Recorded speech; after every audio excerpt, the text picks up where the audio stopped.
Praise the Lord. കർത്താവിന്റെ അതിപരിശുദ്ധമായി നാം വാഴ്ത്തപ്പെടണം. ഈ നല്ല സമയത്ത് ഓർത്ത് ദൈവത്തെ സ്തുതിക്കുകയും വാഴ്ത്തുകയും ചെയ്യുന്നു.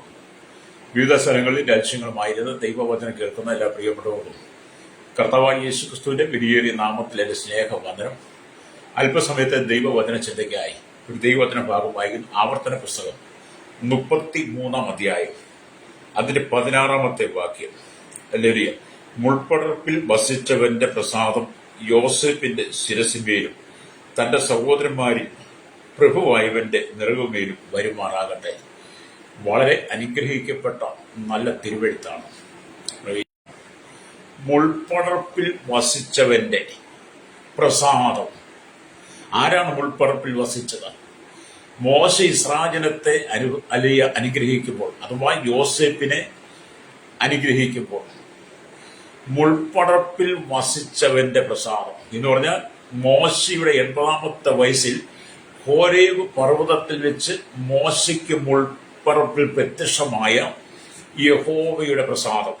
ഹല്ലേലൂയ. യോസേപ്പിന്റെ ശിരസിന്മേലും തന്റെ സഹോദരന്മാരിൽ പ്രഭുവായവന്റെ പേരും വരട്ടെ എന്ന് പറഞ്ഞ് മോശ യോസേപ്പിനെ അനുഗ്രഹിക്കുന്നതാണ്. ഒരു വലിയ സന്ദേശമായിട്ട്, വലിയൊരു അനുഗ്രഹമായിട്ട് ഞാനും ആ ഭാഗം ചിന്തിച്ചപ്പോൾ എനിക്ക് തോന്നി. അതിന് ആവർത്തന പുസ്തകം 33-ാം അധ്യായം, ഹല്ലേലൂയ, അതിന്റെ 13 തൊട്ടുള്ള വാക്യം വായിച്ചാൽ നമുക്ക് കാണാൻ കഴിഞ്ഞാൽ ആ ഭാഗം വായിക്കാം. യോസേപ്പിനെ കുറിച്ച് അവൻ പറഞ്ഞത് ആകാശത്തിലെ വിശിഷ്ട വസ്തുവായ മഞ്ഞുകൊണ്ടും താഴെ കിടക്കുന്ന അഗാധ ജലം കൊണ്ടും സൂര്യനാൽ ഉളവാകുന്ന വിശേഷ ഫലം കൊണ്ടും പ്രതിമാസ ചന്ദ്രനാൽ ഉളവാകും വിശിഷ്ട അമല്യ ഫലം കൊണ്ടും പുരാതന പർവ്വതങ്ങളുടെ ശ്രേഷ്ഠ സാധനങ്ങൾ കൊണ്ടും ശാശ്വത ശൈലങ്ങളുടെ വിശിഷ്ട വസ്തുക്കൾ കൊണ്ടും ഭൂമിയിലെ വിശേഷ വസ്തുക്കളും സമൃദ്ധിയും കൊണ്ടും അവന്റെ ദേശം യഹോവയാൽ അനുഗ്രഹിക്കപ്പെടുമാറാകട്ടെ എന്ന് പറഞ്ഞ് യോസേപ്പിനെ അനുഗ്രഹിക്കുന്ന അനുഗ്രഹം കേട്ടപ്പോഴേ ആ ഭാഗം വായിച്ചപ്പോൾ വല്ലാത്തൊരു അനുഭവം തോന്നി ജീവിതത്തിൽ. കേട്ടോ, നിങ്ങൾ ആ ഭാഗം ഒന്ന് വായിച്ചു നോക്കിയാൽ അറിയാം യോസേപ്പിനെ അനുഗ്രഹിച്ച അനുഗ്രഹത്തിന്റെ ആ വിശേഷത നമുക്ക് മനസ്സിലാകും. എന്നെ കേൾക്കുന്ന മാതാപിതാ, ഈ അനുഗ്രഹമാണ് ദൈവം നമുക്ക് തരുന്നത്. Praise the Lord. ഇതേ അനുഗ്രഹം നമ്മൾ പ്രാപിക്കണമെങ്കിൽ നാം യോസേപ്പിനെ പോലെ വിശുദ്ധ ജീവിതം നയിക്കണം. ഹല്ലേലൂയ. യോസേപ്പ് തന്റെ ചെറുപ്രായത്തിൽ തന്നെ സ്വപ്നമുള്ളവനായിരുന്നു. ആ സ്വപ്നം തന്റെ സഹോദരന്മാരോട് അറിയിച്ചതുകൊണ്ട്, തന്റെ പിതാവിനോട് അറിയിച്ചുകൊണ്ട് താൻ കുടുംബത്തിൽ ഒറ്റപ്പെട്ടു. ആ ഒറ്റപ്പെട്ട് തന്റെ ജീവിതം പിന്നീട് എന്ത് ചെയ്തു? പൊട്ടക്കുഴിയിലേക്ക് പോയി സഹോദരന്മാരായി. അവിടെ നിന്നും അവനെ കയറ്റി ഇസ്മായിലിയർക്ക് വിറ്റ് അങ്ങനെ പോത്തിഫർ വനത്തിൽ ചെന്നു. അവിടെ ചെന്നപ്പോഴും യോസേപ്പിന് കഠിനമായ പീഡകളാണ്. തന്റെ ജീവിതത്തിൽ അശുദ്ധമായ രീതിയിൽ തന്റെ ജീവിതം പോലും തകർത്ത് ദൈവസാന്നിധ്യം നഷ്ടപ്പെടുത്തി കളയുന്ന, തന്നെ കുറ്റക്കാരനാക്കുന്ന, തന്നെ ഒരു അപവാദിയാക്കി മാറ്റുന്ന പ്രവർത്തികൾ പൊത്തിഫറിന്റെ ഭാഗത്ത് നിന്ന് വന്നപ്പോൾ അവിടെ നിന്നും ജീവനം കൊണ്ട് ഓടിയവനാണ്. അത് മുഖാന്തരം എന്ത് ചെയ്തു? ചെയ്യാത്ത കുറ്റത്തിന് ആക്ഷേപം അവന്റെ മേൽ അടിച്ചേൽപ്പിച്ച് കാരാഗ്രഹത്തിൽ അടച്ചു. കാരാഗ്രഹത്തിൽ അടച്ചപ്പോഴും കാരാഗ്രഹത്തിൽ അവൻ കൃതാർത്ഥനായിരുന്നു എന്നാണ്.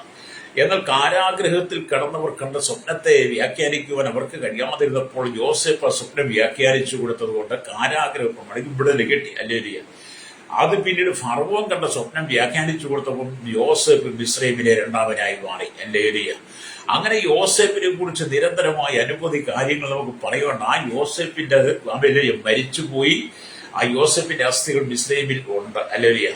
അപ്പം ഇസ്രായേൽ മക്കൾ മടങ്ങിപ്പോരുമ്പോൾ തന്റെ അസ്ഥികളുടെ കൊണ്ടുവരണമെന്ന് പറഞ്ഞിട്ടുണ്ടായിരുന്നു. അങ്ങനെ മോശ ഹല്ലേലൂയ ഈ ഇസ്രായേലത്തെ അനുഗ്രഹിക്കുമ്പോൾ യോസേപ്പിനെ അനുഗ്രഹിച്ച ഭാഗങ്ങളാണ് ആവർത്തന പുസ്തകം 33-ാം അധ്യായം 13 തൊട്ട് താഴെ 16 വരെയുള്ള വാക്യങ്ങൾ വായിച്ചത്. ഹല്ലേലൂയ. അപ്പൊ യോസേപ്പ് ജീവിച്ചതുപോലെ ജീവിക്കാൻ കഴിയണം. ഹല്ലേലൂയ. യോസേപ്പ് ജീവിച്ചതുപോലെ ജീവിക്കാൻ കഴിയുമ്പോഴാണ് ജീവിതത്തിനകത്ത് അഭിവൃദ്ധിയുടെ സന്മത്സരങ്ങളെ ദൈവം നൽകുന്നത്. എന്തുകൊണ്ടാണ് നിനക്ക് ഉയരുവാൻ കഴിയാത്തത്, ഉയർച്ച പ്രാപിക്കാൻ കഴിയാത്തത്, നന്മ പ്രാപിക്കാൻ കഴിയാത്തത്? നീ മേൽക്കുമേൽ എന്നും പരാജയപ്പെടുന്നു. മേൽക്കുമേൽ ജയം പ്രാപിക്കുന്നതിന് പകരമായി നീ പരാജയപ്പെട്ടുകൊണ്ടിരിക്കുക. ജീവിതത്തിൽ പല നന്മയ്ക്കും വേണ്ടി നീ ആഗ്രഹിച്ചിട്ടുണ്ട്, പക്ഷെ ഒരു നന്മയും നിന്നെ തേടിയെത്തിൽ ഒരു നന്മയും നിന്റെ പിന്നാലെ വരുന്നില്ല. എന്തുകൊണ്ടാണ്? നിന്റെ ജീവിതത്തിൽ എവിടേക്കോ പാകപ്പിഴകൾ സംഭവിച്ചിട്ടുണ്ട്. നിന്റെ ജീവിതത്തിൽ എവിടെയാണ് കുറവുകൾ സംഭവിച്ചതെന്ന് മനസ്സിലാക്കി തെറ്റുകളെ ഇനി ആവർത്തിക്കാം. തെറ്റുകൾ ഏറ്റുപറഞ്ഞുകൊണ്ട് ആ തെറ്റുകളെല്ലാം സമുദ്രത്തിന്റെ ആഴങ്ങളിലേക്ക് ആമി എറിഞ്ഞു കളഞ്ഞിട്ട് ആമി കർമ്മവാൻ യേശുക്രിസ്തുവിൽ അല്ലെങ്കിൽ നിർമ്മലമായ ഒരു ഹൃദയത്തോടെ നീ ദൈവസ്ഥലേക്ക് മടങ്ങി വരുന്നെങ്കിൽ യോസേപ്പിനെ അനുഗ്രഹിച്ച ദൈവം എന്ന മുൾപ്പടർപ്പിൽ വസിച്ചവന്റെ പ്രസാദം യോസേപ്പിന്റെ ശിരസിമേലും അവന്റെ സഹോദരന്മാരിൽ പ്രഭുവായവന്റെ മേലും വരുമാറാകട്ടെ എന്ന് പറഞ്ഞതുപോലെ ആ അനുഗ്രഹത്തെ ദൈവം നിനക്ക് തരും. എന്റെ തലമുറയെ ദൈവം തരും. വേദപുസ്തകത്തിന് അടിസ്ഥാന പ്രമാണമാകട്ടെ. വേദപുസ്തകം നിയമമാണ്. ആ നിയമത്തിന്, പ്രമാണത്തിന്റെ ചട്ടങ്ങൾക്ക്, കൽപ്പനകൾക്ക്, വിധികൾക്ക് അനുസരിച്ച് നാം ജീവിക്കുമ്പോഴാണ് വേദപുസ്തക അനുഗ്രഹങ്ങളെല്ലാം ദൈവം നമുക്ക് തരുന്നത്. ഹല്ലേലൂയ. ആവർത്തന പുസ്തകം 33-ാം അധ്യായം എന്ന് പറയുന്നത് ഹല്ലേലൂയ മോശ ഇസ്രായേലിനെ അനുഗ്രഹിക്കുന്നതാണ്. Praise Lord. അപ്പൊ മോശ ഇസ്രായേലിനെ അനുഗ്രഹിക്കുന്നതാണ് അവിടെ കാണുന്നത്. മോശയുടെ മരണസമയം ആസന്നമായപ്പോൾ അവൻ ഇസ്രായേൽ ഗോത്രങ്ങളെ പ്രവചനാത്മാവിൽ അനുഗ്രഹിക്കുന്നു. അല്ലെങ്കിൽ അവരുടെ ഭാവി ദർശിച്ചുകൊണ്ട് ആമേ സ്തോത്രം മോശ ദൈവാത്മാവിൽ അവരെ അനുഗ്രഹിച്ച മോശയുടെ മരണകാലം എടുത്തു. തന്റെ ശുശ്രൂഷയുടെ കാലാവധി തികയ്ക്കാനായി താൻ ഈ ലോകം വിട്ടൊന്ന് പോകാനായപ്പോൾ എന്ത് ചെയ്തു? മോശ അല്ലിയ പ്രവചനത്തിന്റെ ആത്മാവിൽ ഇസ്രായേൽ മക്കളെ അനുഗ്രഹിച്ചതാണ് നമ്മൾ വായിച്ച വചനം എന്ന് പറയുന്നത്. അപ്പൊ ഉൽപ്പത്തി പുസ്തകം 49 യാക്കോബ് മക്കളെ അനുഗ്രഹിച്ച വാക്കുകളിൽ ആമേ ശാപവാക്കുകൾ ഉണ്ടായിരുന്നു. അല്ലേലിയ. ഉൽപ്പത്തി ദിവസം 49 യാക്കോബ് തന്റെ മക്കളെ അനുഗ്രഹിക്കുന്നത് കാണാൻ കഴിയും, ഇസ്രായേലിനെ. അതിനകത്ത് ശാപവാക്കുകൾ നിറഞ്ഞിരുന്നു എന്ന് നമുക്ക് വായിക്കുമ്പോൾ കാണാൻ കഴിയും. എന്നാൽ മോശയുടെ വാക്കുകൾ എല്ലാം അനുഗ്രഹം മാത്രമാണ്.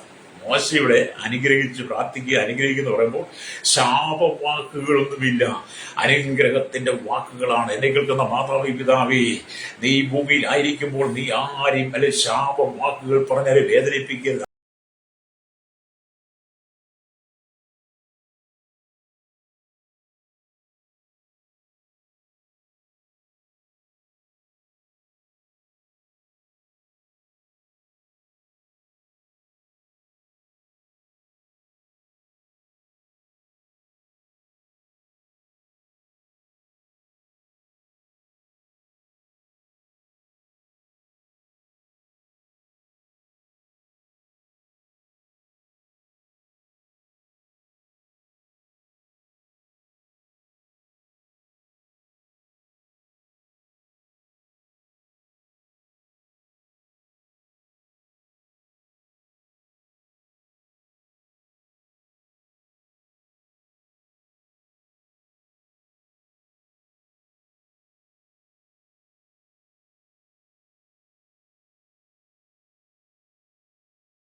കരുതുവാൻ പോകുക കേട്ടോ.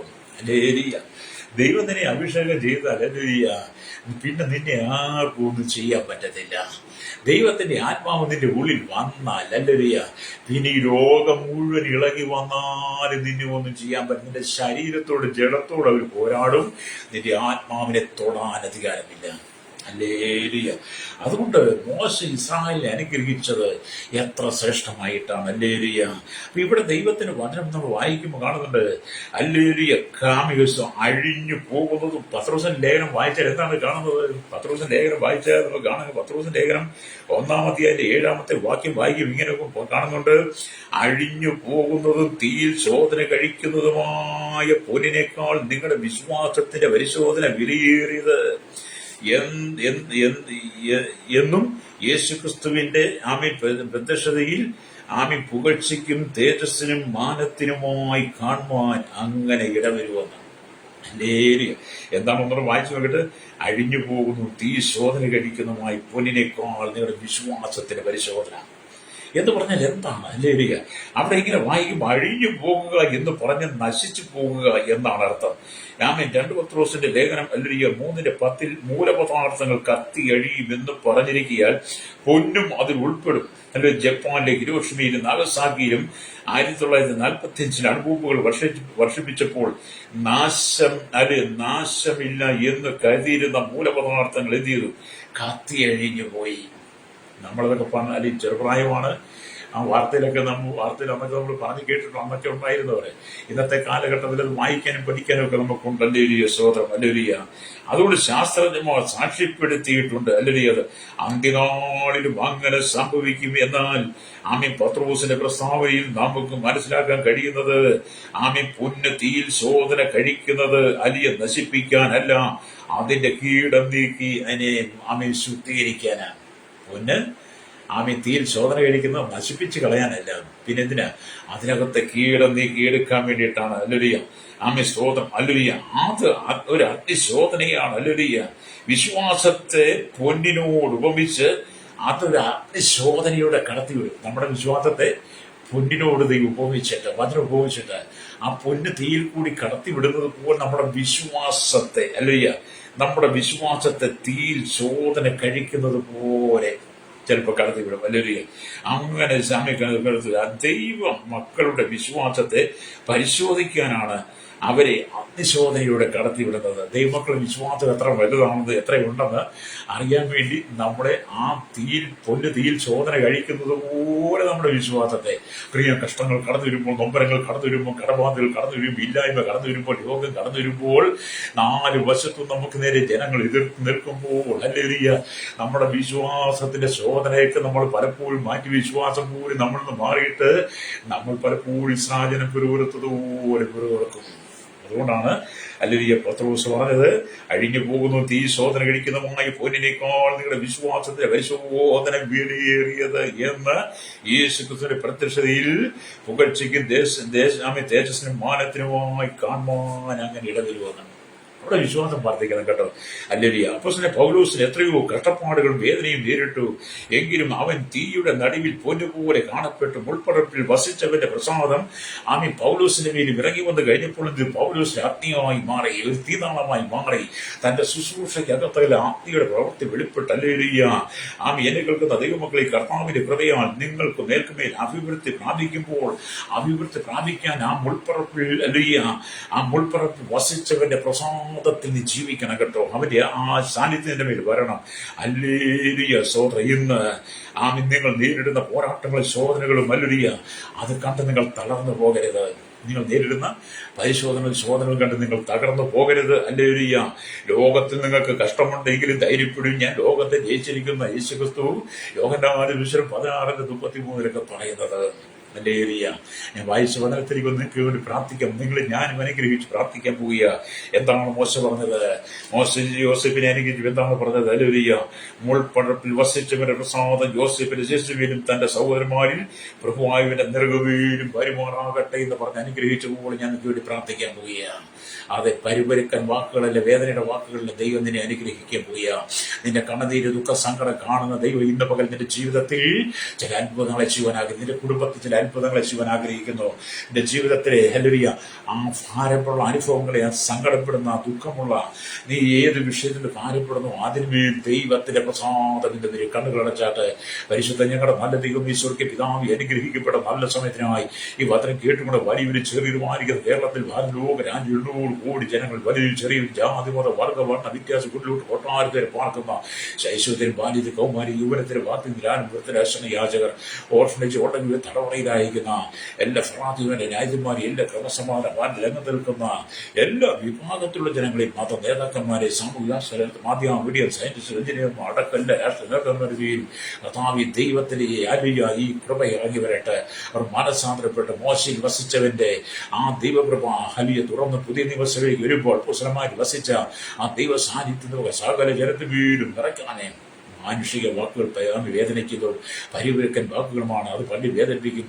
എന്നാൽ മോശി സമാജനത്തെ അനുഗ്രഹിച്ചതുപോലെ ആമി ജനത്തെ അനുഗ്രഹിച്ചു പ്രാർത്ഥിക്കുന്നു. എല്ലാ ശാപത്തിന്റെ, പാപത്തിന്റെ, രോഗത്തിന്റെ, ബന്ധനത്തിന്റെ ആമി കർത്താവി സ്വോത്രം വലിയ എല്ലാ മഹാവ്യാധ കെട്ടുകൾ മാറിപ്പോകട്ടെ. എല്ലാ കുടുംബങ്ങളും ദൈവത്താൽ അനുഗ്രഹിക്കപ്പെടട്ടെ.